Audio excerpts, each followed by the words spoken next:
ਦੋਸਤੋ ਪੰਜਾਬੀ ਟ੍ਰਿਬਿਊਨ ਦੇ ਰੋਜ਼ਾਨਾ ਪ੍ਰੋਗਰਾਮ ਵੇਲੇ ਦੀ ਗੱਲ ਵਿੱਚ ਤੁਹਾਡਾ ਸਵਾਗਤ ਹੈ। ਮੈਂ ਆਤਿਸ਼ ਗੁਪਤਾ ਤੁਹਾਡੇ ਸਾਹਮਣੇ ਹਾਜ਼ਰ ਹਾਂ ਤੇ ਅੱਜ ਅਸੀਂ ਗੱਲ ਕਰਾਂਗੇ ਮੋਦੀ ਦਾ ਕਿਸਾਨਾਂ ਪ੍ਰਤੀ ਹੇਜ ਜਾਗਿਆ। ਦੋਸਤੋ ਅੱਜ ਪ੍ਰਧਾਨ ਮੰਤਰੀ ਸ਼੍ਰੀ ਨਰਿੰਦਰ ਮੋਦੀ ਵੱਲੋਂ ਜਿਹੜਾ ਰਾਜਸਥਾਨ ਦੇ ਸੀਕਰ ਦੇ ਵਿੱਚ ਕਿਸਾਨਾਂ ਨੂੰ ਪ੍ਰਧਾਨ ਮੰਤਰੀ ਸਨਮਾਨ ਨਿਧੀ ਯੋਜਨਾ ਅਧੀਨ ਜਿਹੜਾ ਹੈਗਾ ਲਗਭਗ ਸਾਢੇ ਵੀ ਕਿ ਕਿਸਾਨਾਂ ਨੂੰ ਜਿਹੜਾ ਹੈਗਾ ਇਸ ਸਨਮਾਨ ਨਿਧੀ ਯੋਜਨਾ ਦੀ 14ਵੀਂ ਕਿਸ਼ਤ ਅੱਜ ਜਾਰੀ ਕੀਤੀ ਹੈ ਅਤੇ ਅੱਜ ਕਿਸਾਨਾਂ ਦੇ ਖਾਤਿਆਂ ਦੇ ਵਿੱਚ 2-2 ਹਜ਼ਾਰ ਰੁਪਏ ਜਿਹੜੇ ਨੇ ਉਹ ਪਾਏ ਗਏ ਨੇ।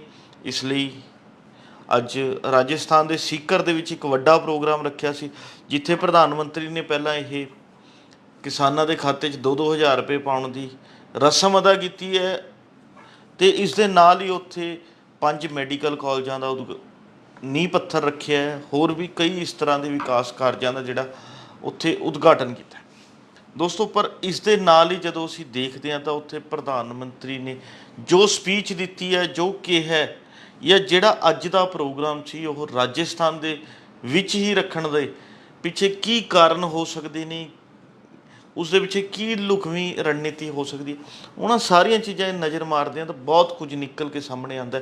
ਜੇ ਸਭ ਤੋਂ ਪਹਿਲੀ ਗੱਲ ਕਰੀਏ ਤਾਂ ਪ੍ਰਧਾਨ ਮੰਤਰੀ ਸ਼੍ਰੀ ਨਰਿੰਦਰ ਮੋਦੀ ਨੇ ਅੱਜ ਇੱਕ ਵਾਰ ਫਿਰ ਕਿਹਾ, ਉਹਨਾਂ ਨੇ ਵੀ ਕਿ ਉਹ ਕਿਸਾਨਾਂ ਦੇ ਨਾਲ ਮੋਢੇ ਦੇ ਨਾਲ ਮੋਢਾ ਲਾ ਕੇ ਖੜ੍ਹੇ ਨੇ, ਉਹ ਕਿਸਾਨਾਂ ਦੇ ਭਲੇ ਲਈ ਕੰਮ ਕਰਨਾ ਚਾਹੁੰਦੇ ਨੇ, ਉਹ ਕਿਸਾਨੀ ਦੇ ਹਿੱਤ 'ਚ ਕੰਮ ਕਰਨਾ ਚਾਹੁੰਦੇ ਨੇ, ਸਾਡੇ ਉਹ ਦੇਸ਼ ਦੇ ਅੰਨਦਾਤੇ ਦੀ ਆਮਦਨ ਨੂੰ ਦੁੱਗਣੀ ਕਰਨ ਲਈ ਕੰਮ ਕਰ ਰਹੇ ਨੇ। ਇਸ ਤਰ੍ਹਾਂ ਦੀ ਸਾਰੀਆਂ ਗੱਲਾਂ ਉਹਨਾਂ ਨੇ ਕਹੀਆਂ। ਪਰ ਜਦੋਂ ਅਸੀਂ ਉਹਨਾਂ ਦੀ ਇਹਨਾਂ ਗੱਲਾਂ ਨੂੰ ਦੇਖਦੇ ਹਾਂ ਤਾਂ ਕਿਤੇ ਨਾ ਕਿਤੇ ਇੱਕ ਵਾਰ ਹਾਸੋਹੀਣ ਗੱਲ ਜ਼ਰੂਰ ਦੇਖਣ ਨੂੰ ਮਿਲਦੀ ਹੈ, ਕਿਉਂਕਿ ਇਸੇ ਪ੍ਰਧਾਨ ਮੰਤਰੀ ਦੀ ਅਗਵਾਈ ਵਾਲੀ ਸਰਕਾਰ ਦੇ ਖਿਲਾਫ ਕਿਸਾਨਾਂ ਨੇ 1 ਸਾਲ ਤੋਂ ਵੱਧ ਲਗਭਗ 13 ਮਹੀਨਿਆਂ ਦੇ ਕਰੀਬ ਦਿੱਲੀ ਦੀ ਬਰੂਹਾਂ 'ਤੇ ਇੱਕ ਸੰਘਰਸ਼ ਵਿੱਢ ਕੇ ਰੱਖਿਆ। ਉਹ ਸੰਘਰਸ਼ 3 ਖੇਤੀ ਕਾਨੂੰਨਾਂ ਦੇ ਵਿਰੁੱਧ ਸੀਗਾ, ਕਿਉਂਕਿ ਕਿਸਾਨ ਪਹਿਲੇ ਦਿਨ ਤੋਂ ਮੰਗ ਕਰ ਰਹੇ ਸੀ ਕਿ ਇਹ ਕਾਨੂੰਨ ਜਿਹੜੇ ਨੇ ਕਿਸਾਨ ਵਿਰੋਧੀ ਨੇ, ਕਾਲੇ ਕਾਨੂੰਨ ਨੇ, ਇਹਨਾਂ ਨੂੰ ਜਿਹੜਾ ਹੈਗਾ ਰੱਦ ਕਰ ਦੇਣਾ ਚਾਹੀਦਾ, ਵਾਪਸ ਲੈ ਲੈਣਾ ਚਾਹੀਦਾ। ਪਰ ਕੇਂਦਰ ਸਰਕਾਰ ਮੰਨਣ ਨੂੰ ਤਿਆਰ ਨਹੀਂ ਸੀ। ਆਖਿਰਕਾਰ ਕਿਸਾਨਾਂ ਦੀ 13 ਮਹੀਨੇ ਤੋਂ ਵੱਧ ਸਮੇਂ ਦੇ ਸੰਘਰਸ਼ ਨੇ ਕੇਂਦਰ ਸਰਕਾਰ ਨੂੰ ਝੁਕਾ ਕੇ ਰੱਖਤਾ ਸੀ ਅਤੇ ਕੇਂਦਰ ਸਰਕਾਰ ਨੂੰ ਇਹ ਕਾਨੂੰਨ ਜਿਹੜੇ ਨੇ ਵਾਪਸ ਲੈਣੇ ਪੈ ਗਏ ਸੀ, ਰੱਦ ਕਰਨੇ ਪੈ ਗਏ ਸੀ।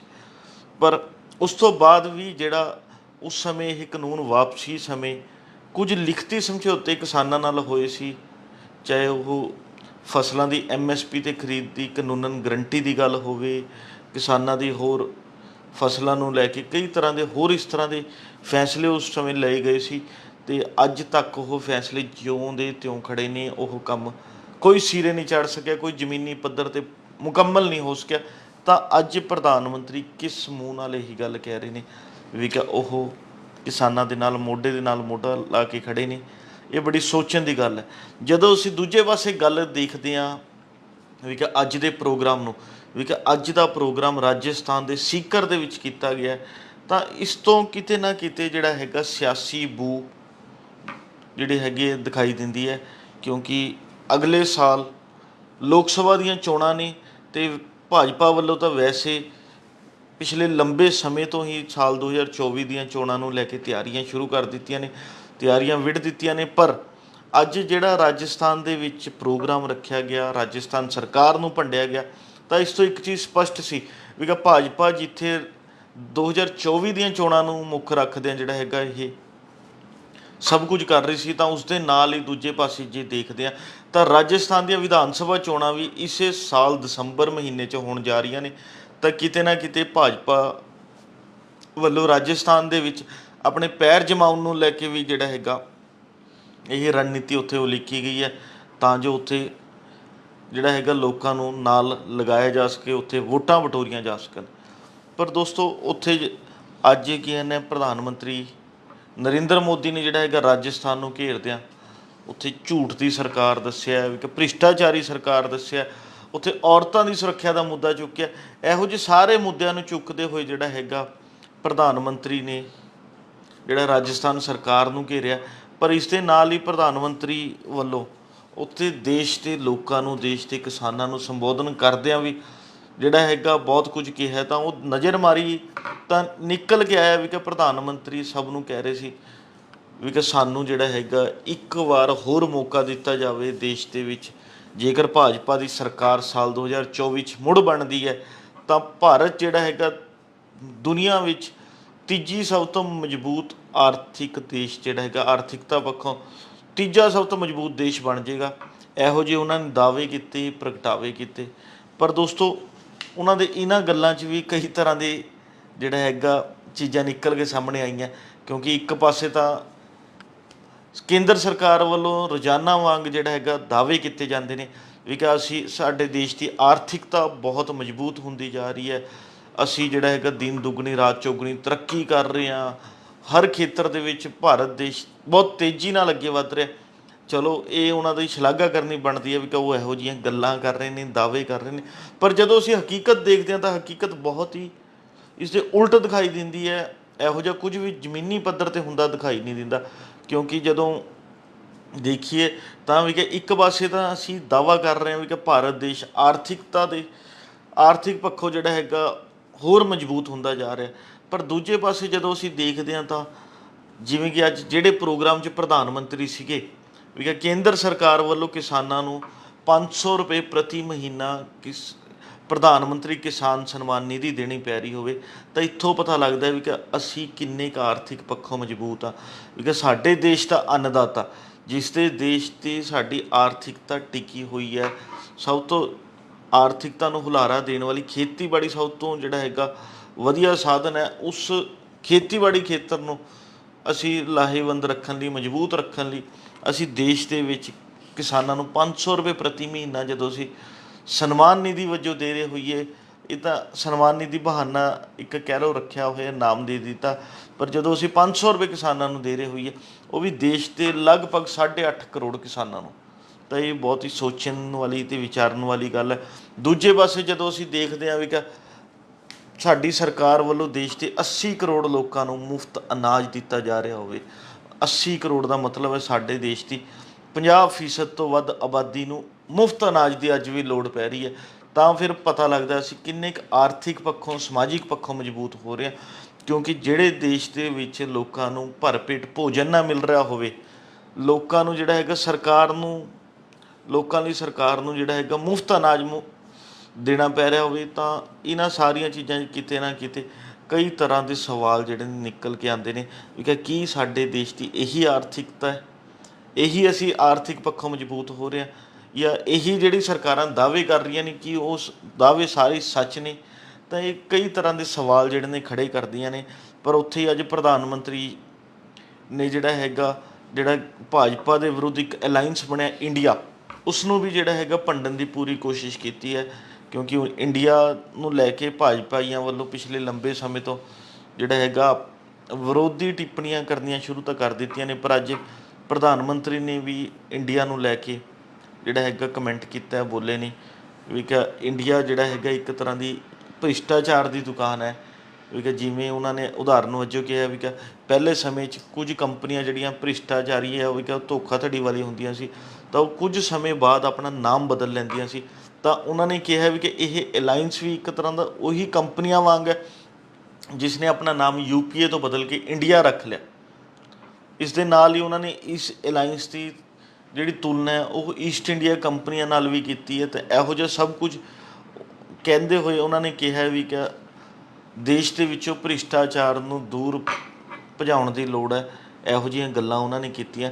ਪਰ ਦੋਸਤੋ, ਇਹਨਾਂ ਸਾਰੀਆਂ ਚੀਜ਼ਾਂ ਤੋਂ ਨਿਕਲ ਕੇ ਜੇ ਅਸੀਂ ਮੌਜੂਦਾ ਹਾਲਾਤ 'ਤੇ ਦੇਖੀਏ ਵੀ ਕਿ ਅੱਜ ਪ੍ਰਧਾਨ ਮੰਤਰੀ ਸ਼੍ਰੀ ਨਰਿੰਦਰ ਮੋਦੀ ਨੇ ਰਾਜਸਥਾਨ ਦੇ ਸੀਕਰ ਦੇ ਵਿੱਚ ਇਹ ਕਿਸਾਨ ਸਨਮਾਨ ਨਿਧੀ ਯੋਜਨਾ ਅਧੀਨ ਜਿਹੜਾ ਹੈਗਾ ਦੀ ਵੰਡ ਲਈ ਪ੍ਰੋਗਰਾਮ ਰੱਖਿਆ ਸੀ। ਉੱਥੇ ਉਹਨਾਂ ਨੇ ਸਭ ਨੂੰ ਸੰਬੋਧਨ ਕੀਤਾ।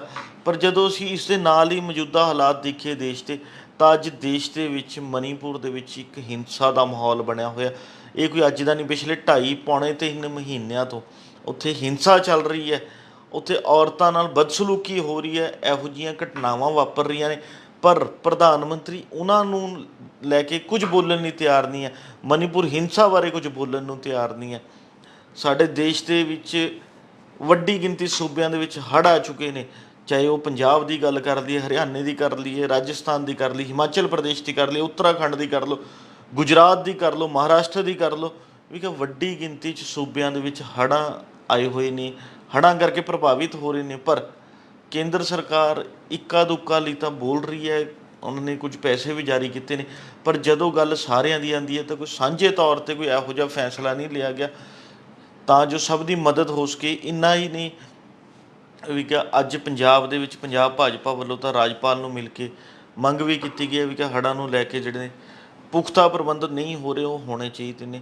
ਤਾਂ ਕਿਤੇ ਨਾ ਕਿਤੇ ਇਹਨਾਂ ਸਾਰੀਆਂ ਚੀਜ਼ਾਂ 'ਚ ਵੀ ਕੇਂਦਰ ਸਰਕਾਰ ਨੂੰ ਦਖਲ ਦੇਣ ਦੀ ਲੋੜ ਹੈ, ਕਿਉਂਕਿ ਕੇਂਦਰ ਸਰਕਾਰ ਦਾ ਮੁੱਖ ਕੰਮ ਹੀ ਇਹ ਹੈ ਵੀ ਕਿ ਲੋਕਾਂ ਦਾ ਵਿਕਾਸ ਅਤੇ ਤਰੱਕੀ ਵੱਲ ਧਿਆਨ ਦੇਣਾ, ਉਸ ਲਈ ਵਧੀਆ ਵਧੀਆ ਫੈਸਲੇ ਲੈਣੇ, ਨੀਤੀ ਬਣਾਉਣੀ।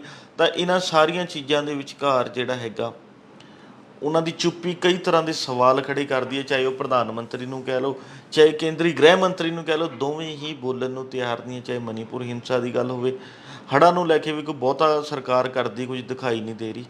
ਪਰ ਲੋੜ ਇਹੀ ਹੈ, ਜਿਵੇਂ ਅੱਜ ਪ੍ਰਧਾਨ ਮੰਤਰੀ ਨੇ ਰਾਜਸਥਾਨ ਦੇ ਸੀਕਰ ਦੇ ਵਿੱਚ ਉੱਥੇ ਸੰਬੋਧਨ ਕੀਤਾ ਹੈ, ਸਭ ਨੂੰ ਬੋਲਿਆ ਹੈ, ਦੇਸ਼ ਦੇ ਲੋਕਾਂ ਨੂੰ ਸੰਬੋਧਿਤ ਕੀਤਾ ਹੈ ਅਤੇ ਲੋਕਾਂ ਨੂੰ ਕਈ ਤਰ੍ਹਾਂ ਦੀ ਗੱਲਾਂ ਜਿਹੜੀਆਂ ਹੈਗੀਆਂ ਦੇਸ਼ ਦੇ ਹਿੱਤ 'ਚ ਸੁਣਾਉਣ ਦਾ ਦਾਅਵਾ ਕੀਤਾ। ਤਾਂ ਉਹਨਾਂ ਨੂੰ ਇਹ ਵੀ ਚਾਹੀਦਾ ਕਿ ਮਨੀਪੁਰ ਹਿੰਸਾ ਬਾਰੇ ਵੀ ਆਪਣੇ ਵਿਚਾਰ ਰੱਖਣ, ਉੱਥੇ ਦੀ ਜੋ ਸਥਿਤੀ ਹੈ ਉਹ ਸਪਸ਼ਟ ਕਰਨ, ਤਾਂ ਜੋ ਲੋਕਾਂ ਨੂੰ ਮਨੀਪੁਰ ਦੇ ਜੋ ਮੌਜੂਦਾ ਅਤੇ ਸਹੀ ਹਾਲਾਤ ਨੇ ਉਹ ਪਤਾ ਲੱਗ ਸਕਣ। ਕਿਉਂਕਿ ਹੁਣ ਤੱਕ ਦੇ ਸਰਕਾਰੀ ਆંકੜੇ ਤਾਂ ਬਹੁਤ ਥੋੜ੍ਹਾ ਦੱਸ ਰਹੇ ਨੇ ਵੀ ਕਿ ਉੱਥੇ ਕੁਝ ਸੈਂਕੜੇ ਬੰਦਿਆਂ ਦੀ ਜਿਹੜਾ ਹੈਗਾ ਮੌਤ ਹੋ ਚੁੱਕੀ ਹੈ, ਸੈਂਕੜੇ ਕੁ ਬੰਦੇ ਜ਼ਖਮੀ ਹੋ ਚੁੱਕੇ ਨੇ।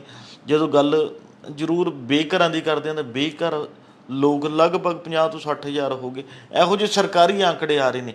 ਪਰ ਜਦੋਂ ਅਸੀਂ ਉੱਥੇ ਦੇ ਮੌਜੂਦਾ ਹਾਲਾਤ ਦੇਖਦੇ ਹਾਂ, ਉੱਥੇ ਗੱਲਬਾਤ ਕਰਦੇ ਹਾਂ, ਤਾਂ ਪਤਾ ਲੱਗਦਾ ਵੀ ਕਿ ਇਹ ਤਾਂ ਕੁਝ ਵੀ ਨਹੀਂ, ਉੱਥੇ ਹਾਲਾਤ ਇਸ ਤੋਂ ਵੀ ਬਹੁਤ ਮਾੜੇ ਨੇ ਵੀ ਕਿ। ਅਤੇ ਇੰਨਾ ਹੀ ਨਹੀਂ, ਉਹਨਾਂ ਹਾਲਾਤਾਂ ਦਾ ਅਸਰ ਗੁਆਂਢੀ ਸੂਬੇ ਮਿਜ਼ੋਰਮ ਹੋ ਗਿਆ, ਅਸਾਮ ਹੋ ਗਿਆ, ਉਹਨਾਂ 'ਤੇ ਵੀ ਦੇਖਣ ਨੂੰ ਮਿਲ ਰਿਹਾ। ਤਾਂ ਲੋੜ ਇਹੀ ਹੈ ਅੱਜ ਦੇ ਸਮੇਂ ਸਰਕਾਰ ਨੂੰ ਚਾਹੀਦਾ, ਸਰਕਾਰ ਉਸ 'ਤੇ ਬੋਲੇ, ਉਸ 'ਤੇ ਸਥਿਤੀ ਸਪਸ਼ਟ ਕਰੇ, ਕਿਉਂਕਿ ਜੋ ਉੱਥੇ ਹਾਲਾਤ ਬਣੇ ਹੋਏ ਨੇ ਉਹ ਬਹੁਤ ਹੀ ਚਿੰਤਾ ਵਾਲੇ ਨੇ। ਅਤੇ ਇਸ ਤੋਂ ਵੀ ਪਤਾ ਲੱਗਦਾ ਵੀ ਕਿ 2.5 ਮਹੀਨਿਆਂ ਤੋਂ ਉੱਥੇ ਇੰਟਰਨੈੱਟ ਸੇਵਾਵਾਂ ਬੰਦ ਸੀ, ਹੁਣ ਕੁਝ ਸ਼ਰਤਾਂ 'ਤੇ ਢਿੱਲ ਦੇਣੀ ਸ਼ੁਰੂ ਕੀਤੀ ਜ਼ਰੂਰ ਹੈ, ਪਰ ਇੰਟਰਨੈੱਟ ਸੇਵਾਵਾਂ ਉਸੇ ਸਮੇਂ ਬੰਦ ਕੀਤੀਆਂ ਜਾਂਦੀਆਂ ਜਦੋਂ ਹਾਲਾਤ ਬਿਲਕੁਲ ਖ਼ਰਾਬ ਹੋ ਜਾਣ ਜਾਂ ਕੋਈ ਜਾਣਕਾਰੀ ਜਿਹੜੀ ਹੈਗੀ ਆ ਲੋਕਾਂ ਤੱਕ ਪਹੁੰਚਾਉਣ ਤੋਂ ਰੋਕਣੀ ਹੋਵੇ, ਤਾਂ ਉਸ ਨੂੰ ਇੰਟਰਨੈੱਟ ਸੇਵਾ ਬੰਦ ਕਰਕੇ ਜਿਹੜਾ ਹੈਗਾ ਇੱਕ ਰੁਕਾਵਟ ਖੜੀ ਕਰਨ ਦੀ ਕੋਸ਼ਿਸ਼ ਕੀਤੀ ਜਾਂਦੀ। ਤਾਂ ਇਹੋ ਜਿਹੇ ਸਾਰੇ ਯਤਨ ਜਦੋਂ ਉੱਥੇ ਹੋਏ ਨੇ ਤਾਂ ਪਤਾ ਲੱਗਦਾ ਵੀ ਕਿ ਉੱਥੇ ਹਾਲਾਤ ਵਾਕਈ ਬਹੁਤ ਮਾੜੇ ਨੇ। ਤਾਂ ਲੋੜ ਇਹੀ ਹੈ ਸਰਕਾਰ ਨੂੰ, ਜਿੱਥੇ ਉਹ ਵਿਰੋਧੀ ਧਿਰਾਂ ਨੂੰ ਘੇਰ ਰਹੀ ਹੈ, ਰਾਜਸਥਾਨ ਸਰਕਾਰ ਨੂੰ ਘੇਰ ਰਹੀ ਹੈ, ਆਪਣੇ 9 ਸਾਲਾਂ ਦੀ ਕਾਰਗੁਜ਼ਾਰੀਆਂ ਦਾ ਪ੍ਰਚਾਰ ਕਰ ਰਹੀ ਹੈ, ਤਾਂ ਜਿਹੜੇ ਦੇਸ਼ 'ਚ ਇਸ ਸਮੇਂ ਮੌਜੂਦਾ ਹਾਲਾਤ ਨੇ ਉਸ ਬਾਰੇ ਵੀ ਸਥਿਤੀ ਸਪਸ਼ਟ ਕਰੇ, ਉਸ ਬਾਰੇ ਵੀ ਗੱਲਬਾਤ ਕਰੇ। ਦੇਖਣਾ ਇਹੀ ਹੋਵੇਗਾ ਸਰਕਾਰ ਕਦੋਂ ਕਰਦੀ ਹੈ, ਪਰ ਵਿਰੋਧੀ ਧਿਰਾਂ ਵੱਲੋਂ ਲਗਾਤਾਰ ਜਿਹੜਾ ਹੈਗਾ ਮਨੀਪੁਰ ਦੇ ਮੁੱਦੇ 'ਤੇ ਸਰਕਾਰ ਨੂੰ ਘੇਰਿਆ ਜਾ ਰਿਹਾ। ਇੰਨਾ ਹੀ ਨਹੀਂ, ਕਾਂਗਰਸ ਨੇ ਤਾਂ ਬੇਭਰੋਸਗੀ ਮਤਾ ਤੱਕ ਲੋਕ ਸਭਾ 'ਚ ਪੇਸ਼ ਕਰਤਾ, ਅਤੇ ਹੁਣ ਦੇਖਣਾ ਹੋਵੇਗਾ ਕਦੋਂ ਉਸ 'ਤੇ ਬਹਿਸ ਹੁੰਦੀ ਹੈ, ਕਦੋਂ ਪ੍ਰਧਾਨ ਮੰਤਰੀ ਆਪਣੇ ਵਿਚਾਰ ਰੱਖਦੇ ਨੇ। ਉਸ ਤੋਂ ਬਾਅਦ ਹੀ ਪਤਾ ਲੱਗੇਗਾ ਵੀ ਕਿ ਸਰਕਾਰ ਦਾ ਕੀ ਸਟੈਂਡ ਹੈ, ਕੀ ਰਵੱਈਆ ਹੈ। ਪਰ ਪੰਜਾਬੀ ਟ੍ਰਿਬਿਊਨ ਤੁਹਾਡੇ ਤੱਕ ਇਹੋ ਜਿਹੇ ਜਨਤਕ ਮੁੱਦਿਆਂ ਨੂੰ ਅਤੇ ਲੋਕਾਂ ਦੀਆਂ ਸਮੱਸਿਆਵਾਂ ਨੂੰ ਤੁਹਾਡੇ ਤੱਕ ਪਹੁੰਚਾਉਂਦਾ ਰਹੇਗਾ, ਤੁਹਾਡੇ ਅੱਗੇ ਰੱਖਦਾ ਰਹੇਗਾ। ਕੱਲ੍ਹ ਨੂੰ ਇਸੇ ਸਮੇਂ ਫਿਰ ਇੱਕ ਨਵੇਂ ਮੁੱਦੇ 'ਤੇ ਗੱਲਬਾਤ ਕਰਾਂਗੇ ਪ੍ਰੋਗਰਾਮ ਵੇਲੇ ਦੀ ਗੱਲ ਵਿੱਚ। ਧੰਨਵਾਦ।